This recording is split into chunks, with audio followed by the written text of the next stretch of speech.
மாண்புமிகு அவைத்தலைவர் அவர்களுக்கு வணக்கம்.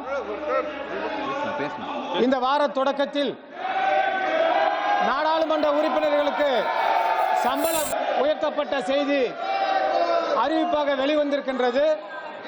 நாடாளுமன்ற உறுப்பினர்களுடைய சம்பளத்தை உயர்த்துவதை விட ஏழை எளிய மக்களுக்காக வழங்கப்பட்டிருக்கின்ற அந்த நரேகா திட்டத்தில் 100 நாள் வேலை உறுதியளிப்பு திட்டத்தில் உடனடியாக நிதியை விடுவிக்க வேண்டும். குறிப்பாக தமிழ்நாட்டிற்கு கடந்த 4 மாதங்களாக 4000 கோடி ரூபாய் அந்த நரேகா திட்டத்தில் நிலுவையில் இருக்கின்றது.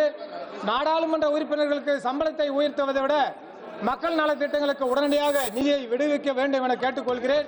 அதே போல நாடாளுமன்ற உறுப்பினர்கள் சம்பளத்தை நிறுத்திவிட்டு கூட நாடாளுமன்ற தொகுதி உறுப்பினருடைய தொகுதி மேம்பாட்டு நிதிக்கு கூடுதலாக தொகையை வழங்கினால் தொகுதி வளர்ச்சிக்கும் மக்களுடைய வளர்ச்சிக்கும் அது உறுதுணையாக இருக்கும். எனவே நாடாளுமன்ற உறுப்பினர்கள் சம்பளத்தை விட நாட்டு நலன் முக்கியமாக கருதி உடனடியாக நிலுவையில் இருக்கின்ற தொகையை விடுவிக்க வேண்டும் என கேட்டுக்கொள்கிறேன். செய்திகளை உடனுக்குடனும் துல்லியமாகவும் தெரிந்து கொள்ள சப்ஸ்கிரைப் பண்ணுங்க.